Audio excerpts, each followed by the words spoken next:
Just 3 words to describe that one. What a race.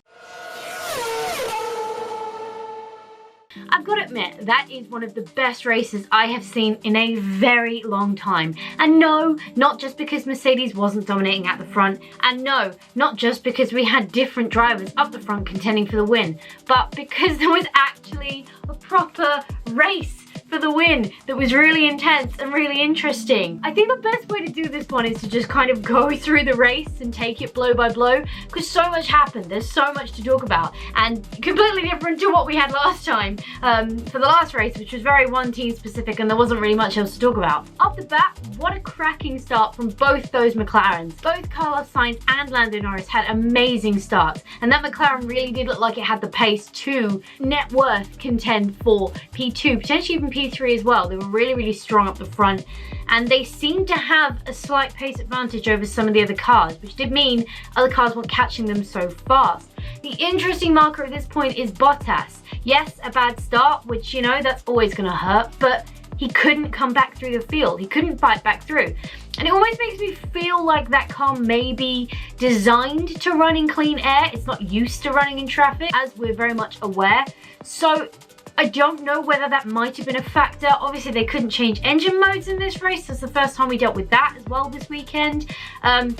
To put a small comment on that, I don't think it made any difference at all in qualifying. I'm not sure how much difference it made in the race, because the race was so chaotic. It's really difficult to work out what actually made a difference and what didn't. The Ferraris, as almost expected, struggled quite a lot.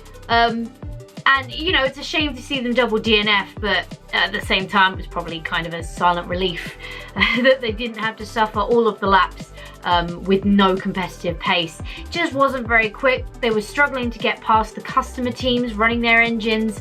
There's some real issues going on at Ferrari, and I'm not going to go on about it too much because there is a whole video which you can click on here that talks all about the issues of Ferrari and kind of my thoughts and things on that, so feel free to watch that and leave comments on there. But it seems to me like whatever they put on the car in Spa has really made a difference in a very bad way. So they need to take that off quickly to get it back to a semi-competitive position, because they were fighting at least for Q3 and top 10, and they were both in Q3 and both in the points at the end of each race. And now, since whatever they've done to the car in Spa, it's completely gone the other way. They're struggling to get one car into Q2, let alone both, and they're just nowhere in the races really picking up points when other teams have issues. So a lot going on at Ferrari that they really do need to sort out, and quickly, because if they don't sort it out soon, as I said in the last video, it's going to be a problem that runs into next year, and next year there's no reg change, so there's no saving them next year either. So the safety car period is pretty much the period of contention for the entire race. Magnussen's car obviously stopped. There's a lot of comments I've seen online of people saying, why did they push the car down the pit lane? Why didn't they just push it backwards off the point where the marshal's post was, get it out of the way? Why did they do what they did? Why did they have to push it down the pit lane? And why did they close the pit lane? Now, there's a couple of points that do need to be pointed out here. Firstly, there are 2 types of marshal post all the way around the circuit, same for every single circuit. I do believe they're marked differently, so if they have a very small or a thin orange band on them, that is purely and simply a marshal post, meaning there is space for marshals but no way to clear a car off the track at that point. I think it's a wider band. If that is there, it shows that it's a marshal point with an escape point, so a car can be pushed off there. Now, if you look, there was an overhead, because when it all happened, I went, oh, if the marshals just move their little table out of the way, they can just wheel Magnussen's car back and that'll be out of the way, no need for nothing. But they did an overhead shot, and you can actually see the Armco barrier. One goes like this, and then another one comes and kind of triangles off. Now, the F1 cars are around 2 meters long, so they need 2 meters gap to be able to be pushed off the track, and that was what was not there at that marshal point, because it was a marshal only point and there's no escape point. Think about where that corner goes. It goes into Parabolica. There's nothing on the inside of that corner apart from trees. Why did the marshals push it down the pit lane? Because there was simply nowhere else for the car to go. Why did they even move the car? Just wasn't safe to leave the car there. If anybody else had had a mistake or an incident coming into the pit lane, they'd have gone straight into that car. It's dangerous to leave cars on the edge of the circuit. Even if they're offline, it's just dangerous to leave them there. I think that was the right decision. herein lies the contentious point. The pit lane had to be closed. The pit entry, sorry, had to be closed, which therefore means pit lane is closed because there were marshals working on the track. That is also why it went to red flag. If there are moving people on the track, it either has to be safety, cars have to be slowed down. They cannot have full racing speed whilst there are marshals on track. It is just not safe. And that is why they did what they did. The race control and the race stewards and everything, the marshals, all did the right thing, in my opinion, in closing the pit lane and pushing that car down the pit lane. Oh boy, this is where it really kicks off. So I've never seen the red X's on the light panels, on the flag panels before. I personally have never seen that. I don't think many people ever have, because I can't actually remember the last time we physically closed the pit lane down. When pit entry is blocked, you have to close the pit lane, for very obvious reasons. The debate is on the positioning of those boards, but that's something that's completely decided by the FIA and the race stewards. To be fair, those flag panels are perfectly fine at any other point during the race when there's yellows, greens, reds, blue flags. They're all displayed on those flag panels as well, and the drivers see them perfectly fine. Also important to note, the marshalling system that is rigged up to those flag panels is also connected to the cockpit of the driver's cars, which means the information that's normally displayed on those is on the dash, within the cockpit with the drivers.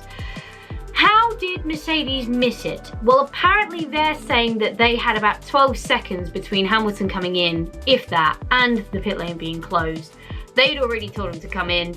He is saying he had no signs of the pit lane being closed, so he came in unaware that there was ever an issue. And there was someone at Brackley who realised and saw the race message, because apparently the team wasn't even looking at the timing screen. They were too focused on the pit stop. Mistake number one, I think. Especially when it's a safety car period, you have to be aware of everything else. All of the other cars, like Sainz said afterwards that he wanted to pit at that time because that was the convenient time to pit, but obviously couldn't, and he was annoyed at the fact that he couldn't because the safety car and the marshals moving around had closed the pit lane. So should Mercedes have been a little bit more aware? Yes. I do believe they should have been a little bit more aware because a safety car pit stop is not a normal pit stop, especially when the car in question has stopped on pit entry. Was it Hamilton's fault? Should have seen the flags panels? Yes, you should have. I mean, okay, fine, he probably wouldn't have been looking out that way because he was coming in and he wasn't looking for information on the track because he just thought it was a safety car period. Fine, I guess, to an extent, but then you have to question if he did have the display on his dash, why was he not looking there and not seeing there? The argument being that there was no indication as he entered the pit lane that the pit lane was closed. Very good point. But the problem with that is if there was a red stoplight at the end of pit entry, it's too late. He's already entered the pits. At that point, you can't just dive out. And I do believe, please correct me if I'm wrong, there's now a rule that says if you commit to pit entry, you cannot recross that white line to join the track. Because Hamilton has done that in the past, and then I think they brought the rule in. I don't think there was anything wrong with what happened. Personally, I don't think the position of the light panels was wrong, personally, because I think that that's fine for any other situation, and all of the other teams managed to see that. McLaren was probably focused on getting both Sainz and Norris, who were 2 and 3 I think at the time, to double stack during that safety, and they still managed to have time to realise that the pit lane was closed and they couldn't do that. So there's a lot of debate and this one isn't going away quickly, but that's my 2 cents on it. I mean, to be fair, I genuinely don't know why Alfa Romeo brought Giovinazzi in. If it was tight for Hamilton, let's say, they had a good 20 odd seconds after that, and it became public knowledge by then that the pit lane was closed. Now do remember that the live feeds you watch on TV are always about 10 seconds probably behind what's actually happening, and the timing data you get is also a little bit behind. The teams get data from race control before the public do. That's just how it works on any race series across the world, because there's some bits of race information we don't need to know, like every time someone gets a blue flag. You don't need to be alerted of that as a race fan just watching the timing screens to get the lap times. So there is some discrepancy and stuff in when we get things. So I really don't get Alfa Romeo, because by the time they did it, we as the public all already knew the pit lane was closed. So that one really did confuse me. I don't understand why they did that. The 10-second stop-go penalty, I think was correct. because honestly, you have illegally pitted. And you have gained time on the field and a massive advantage on the field because you pitted illegally. Contention point, it happened to Ricciardo, I think a few years ago, maybe in Brazil, where he only got given a 5-second stop go, I think, for the same incident. So online people have been saying that's not consistent. Now the problem is here, after the Ricciardo incident, the FIA and everybody who comes and sits down and talks about the rules and regulations sat down, discussed it, and in the regulations it is printed and says if you pit illegally, if you pit when the pit lane is closed, you will be given a 10-second stop go penalty. No leeway, no mercy, no nothing. That is the rule, black and white, and that's why they were handed those penalties. That is consistency, and I think that's a good thing, because I've got to be honest, pitting under the safety car as they did during because the problem was the pit lane never reopened until the safety car had gone, which meant all of the advantage of pitting under the safety car was gone and should have been alleviated for everyone. So not only were they getting their pit stop in earlier than everybody else, but they would have gained probably about 10 seconds on the field for pitting during a safety car period when everybody else didn't. So there's a lot there. I think that rule is fine. I think that rule should stand, and people are probably going to disagree with me and think it's too harsh, but I gotta be honest, I didn't know that rule when I was watching the race. I've discovered that rule after the fact, and even in the race I was saying 10-second stop go.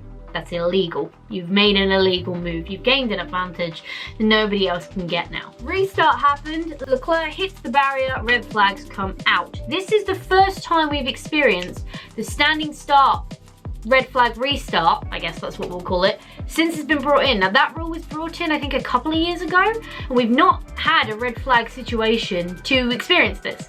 I was very nervous because it's like starting the race again, but the cars are lighter, the tyres are much more used. Normally, we'll get onto that in a minute, there's a lot more pressure on the drivers, especially if you've had a good start at the beginning, you want to repeat your good start. But what I do want to talk about during the red flag, and I don't believe I'm alone in expressing that this is the stupidest rule that is in the rule book and should be removed, should have already been removed. Don't even know why it's still there, because Grosjean got away with it either last year or the year before, maybe the year before that. Maybe it was Haas's debut. Grosjean's got away with it before in the past as well. In a red flag situation, drivers are allowed to change tyres. Now, if this ruling was in a red flag situation, drivers are allowed to change like for like tyres, i.e. you have softs on and you have a new set of softs. In the red flag period, you can put that new set of soft tyres on. That's okay. That ruling is fine.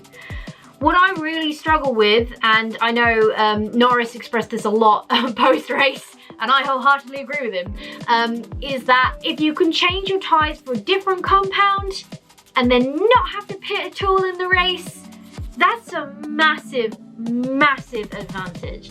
And yeah, okay, luck of the draw, they could have all done it. It could have worked out for many more than one driver, but the problem is that's just not fair. You get lucky if you time your pit stop right and then a red flag comes out and everyone still needs to pit and you have already pit and you've got the advantage. That's where the luck is.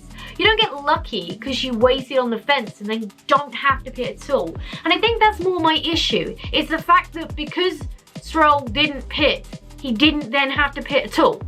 He never had to take a pit stop in the race because he changed his tyres in the red flag and changed onto a different compound, meaning he'd raced on two different compounds, which is the ruling in Formula One. I'm not okay with that. I'm not okay with that in the slightest. All biased outside. If it was my drivers who'd done it, if it was my team who'd done it, I'd say exactly the same thing. That is unfair. The ruling is you have to make a pit stop. Obligatory one pit stop. Everybody has to do it. Keeps the racing as even as it can, especially in the midfield when the pack is quite tight.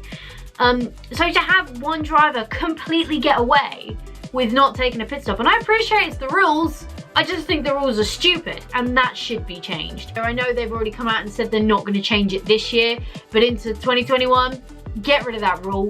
Make it, you can change your tyres like for like, because then everyone's in the same boat. Let's say you've done your obligatory pit stop and you're 14 laps in and then the red flag comes out, right? You then have the option to put on a brand new set of the compound you've got. Now that is great, that's lucky.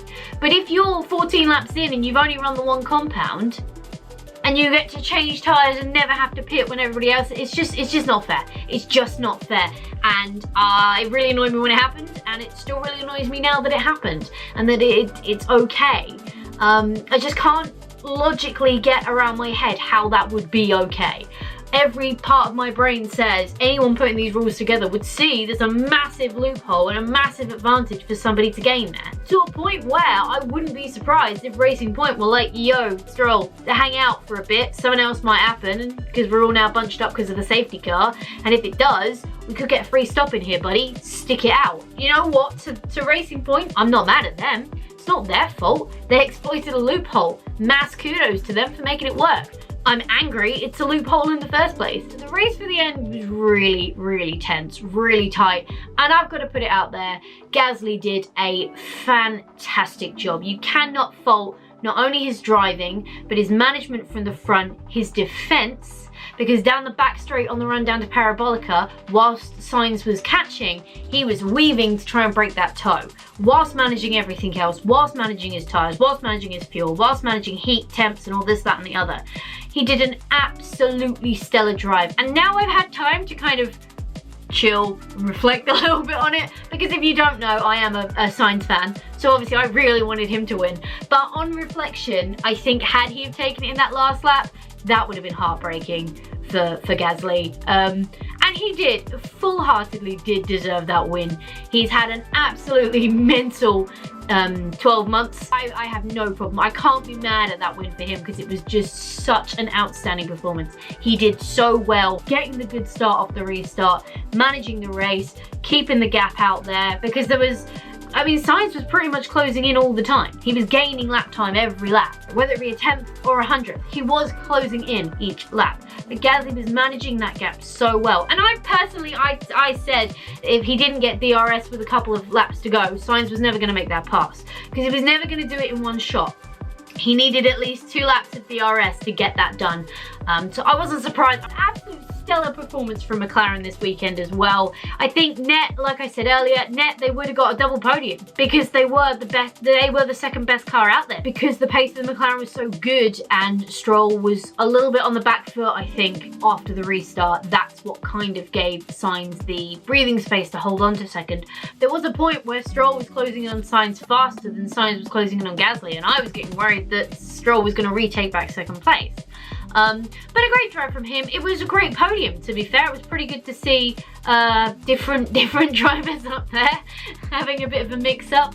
Would have been nice to see a bit more of a tighter fight for third. I think the problem was, after the restart, it did kind of settle down again. I mean, Raikkonen dropped like a rock, but I wasn't surprised by that. Firstly, because Alfa Romeo put him on the softs, with over 30 laps to go, just over 30 laps to go, which I don't think we're ever going to last, which meant to get to the end, he was going to have to severely tyre manage. So I don't really quite get that. There's a couple of decisions Alfa Romeo made over the weekend that I didn't quite get, if I'm honest. And also the pace of the Alfa Romeo is just not up to par with the rest of the midfield. It's on par with the Haas. They're kind of the back markers this year. I'm also not surprised that Hamilton stormed through the field and managed to get back into the points. That really wasn't surprising either, because that car is the best car on the grid. And albeit I believe it has issues running behind other cars and running in traffic, it's still a very, very quick car, and much quicker than everything it was trying to catch with the toe, which we know is a massive advantage at Monza. Renault did pretty well. I think it could have been better for them. They seemed, the speed they gained in Spa, they seem to have lost a little bit coming into Monza. So it'll be interesting to see if they can keep hold of that for Mugello, which is obviously next up, or if they'll kind of slip back a little bit. It'll be interesting to see if McLaren can keep their pace up, because they did have very good pace this weekend. Again, Perez didn't really do anything of note. I mean, it was a solid finish, but it's a good track. It's an easy track to overtake because the toe is so helpful. But it does kind of feel like if you're in a train, you're kind of stuck, because everyone's got DRS and everyone's got the toe to defend and attack from the next car. So, yeah, a bit of an interesting one. Red Bull kind of disappeared a little bit this week as well, but again, I'm not surprised because it's a very engine prominent circuit. You've got two very, very long straights, and if you're down on engine power, you are going to feel that. And as good as the Red Bull package appears to be this year, I don't quite think it's there with the Honda power on straight line speed. And that's really where they felt it. Obviously, very disappointing for Albon to get that damage early on, which pretty much wrecked his race, because then the aero and the balance of the car is all messed up. And a shame for Max to have those issues at the end, which inevitably saw him retire. So really not the best race for them. But then on the opposite side of the fence, a pretty good race for AlphaTauri. Now, this is where it kind of comes a little bit. I believe, and I'm going to say it here now, for the record, that I believe Gasly will be re-promoted to Red Bull next year, because since returning back to AlphaTauri, or what was then Toro Rosso, he has had a very, very good performance rate. I think he feels happier in that car. He's a very good, very quick racing driver, and that's why it's such a shame. I said when they put him up into Red Bull, I thought it was too early. But obviously they had a seat to fill and they had to fill it, and the Red Bull are very good at running out of options, because they used to have quite a strong Red Bull young driver program, but now it's quite lacking. They've got a couple of Honda guys in F2, and they have got a couple of guys in F2, but it's, yeah, just a little bit lacking, because they did drop a load of people, which means they are kind of now scrounging for drivers. I think Fiat's time's up. He hasn't really done much in that car since he's been back in it. And if I'm being honest, I always thought he'd return just to keep the seat warm. And they got someone like Tsunoda who's doing really well in F2 this year. So I reckon he'll likely get that seat. But I think they'll re-promote Gasly, because if you compare Gasly and Albon this year, Gasly's been doing way better than Albon. And if you're Red Bull looking for the best pairing for your lead team, then you want the best two guys you've got in your pool, let's call it. So I reckon they'll re-promote him up, which I kind of do want them to do, because like I said, Gasly is a really strong, consistent, fast, clever, intelligent driver. I think he's really good, and he's not going to win a championship in an AlphaTauri because it's just not fast enough. It's not usually, like, this is a bit of a one-off race, you know what I mean? It's not usually fighting at the front. It's usually a strong midfield contender. It's a good car. It's not a championship contending car. So I kind of want him to stay in AlphaTauri, because I do think he's happier there. I think he performs so much better there. There's so much less pressure for him there. He doesn't feel the need to perform every week, every day, all the time, without fail.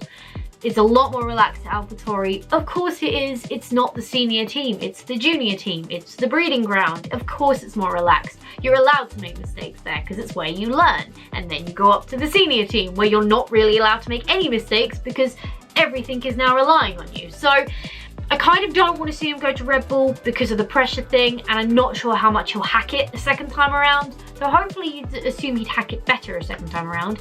At the same time, I do want him to go back to Red Bull, because I think that's his best chance of having a really, really strong campaign. And it would be really good to see him back up there, because it would basically be like them saying, you're rubbish, goodbye, and him going, I'm not, I'm awesome, I'm planting myself like a tree, you move, I'm coming back, and you know I'm the best you've got. Also, I do feel sorry for Albon, because once again, he's another one I believe Red Bull moved up too fast. He was in halfway through his first year in Formula One, and suddenly he's got the pressure of the senior team. And trust, he did damn well with that pressure, don't get me wrong, but it just seems to be in the Red Bull team that the second driver doesn't really get things going their way. So it's a real big toss-up, but I wouldn't be surprised to see Gasly move back up to Red Bull next year. And lastly, we have to end on a slightly sad note, unfortunately, because this race marked the end of the Williams family involvement in Formula One. It's really saddening,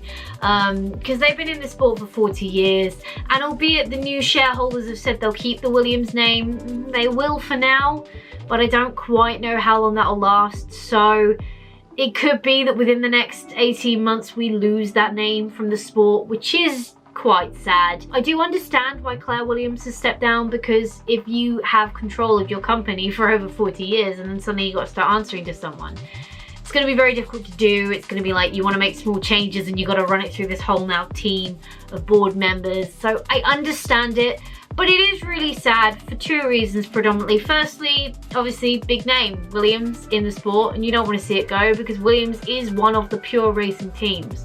They came into the sport as a race team. They still are a race team. You know, it's a bit like Ferrari and McLaren. They started as race teams, and yes, now they manufacture cars, but predominantly at the heart of those brands, they are race teams. So it's really sad to see something like that leave the sport. Obviously, it is, on the flip side, great for Williams because they now should have some really good funding moving forwards, which will hopefully see them climbing up the grid as they have been because they've made some really good progress this year. So hopefully that additional funding will help them.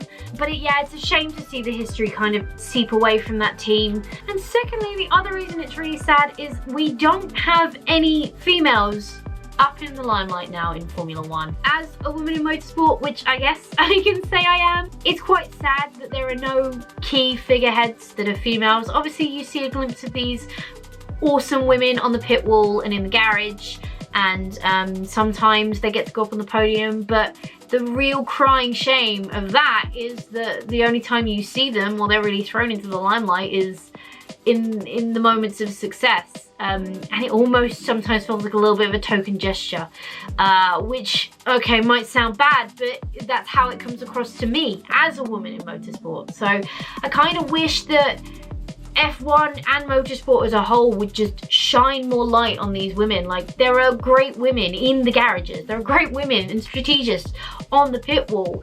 Why don't we know their names? Why do I have to go searching? Why do I not just know their names? That's what hurts and is quite sad about it from my perspective, because Claire Williams, alright, like her, lump her, don't think she did a good job, do think she did a good job, wherever you fit on that scale is entirely a moot point. The point is, Claire Williams is a female in motorsport that you can list off quite easily, like Susie Wolff is another one. And again, think they're great, think they're not, it doesn't matter. The point is, there are female names, or there were female names there that you could call upon and you knew who they were, and there they were showing young girls that it can be done, and that that motorsport isn't just a male's game, it's everyone's game. So to see her go from that perspective is really sad for me, and I don't see where our next female figurehead is going to come from, sadly, because they don't really seem to be any in the works. There are none building their way up through the teams. You're not really hearing about any of them.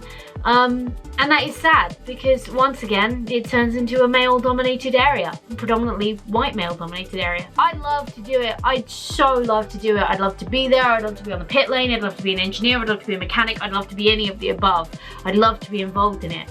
But the problem is, where I am now, I mean, I could do it, they'd never say never, but where I am now, I've kind of gone through my education, so all of my prime opportunities, if you will, to go into an engineering or a mechanical engineering degree or facility, I kind of missed them because I was never encouraged as a young girl to do it, because it's still is seen as a male thing. Emotional rant over though, let's just remember that it was a very good race, and although it is saddening to see Williams and Claire Williams and the Williams family leave Formula One, we do still have a lot of good stuff. And this video is very long, I know, so I'm going to try and quickly wrap it up. So Mugello is the next race, the Tuscan Grand Prix. It's going to be interesting. Not really a lot known about the race, so I think it's going to be interesting at first. It's going to be interesting because a lot of the free practice is going to be used to working out how the tyres are going to fend heat and stuff, engine warming, tyre warming, brake warming, all that stuff, all the normal stuff, but a little bit more than normal, because although the teams will have done simulators, and although it'll only probably take the guys about half an hour to work out the best lines through the corners, because they are of course professionals and it is what they do, there'll be a lot more data to be found out there, and I think we'll consistently see improvements throughout the weekend. So it will be interesting. The other interesting thing about it is this will be the first race where we actually have some spectators back in the grandstand. I may have mentioned it in the last video, but Mugello has sold, I assume by now, I think it's 2,880 odd tickets to the Mugello Grand Prix, the Tuscan Grand Prix, so there will be some spectators in the grandstand. We'll see how that goes. I'm sure if there are, that the TV coverage will let us know kind of what they're doing to do that. And interestingly, after that we come to Sochi, the Russian Grand Prix, which is supposedly selling 30,000 tickets which is a lot more. So we'll see how that goes. That's it for now. Apologies, this one's a lot longer than normal. Like I said, we had a lot to talk about. But do let me know your comments and your thoughts down in the comment section down below. I do read them, I do enjoy reading them, and I love having these conversations with you. Let me know what you think about pretty much everything that happened. Your comment can be an essay. I will read through the whole thing because this is pretty much an essay at this point. But for now, thank you so much for hanging out with me today. It's been an absolute blast. As always, if you enjoyed this video, go show that like button some good old-fashioned love. And if you want to support the channel, go hit subscribe and ring that bell so you don't miss it when I upload a video. Stay awesome, and I will see you all in the next video!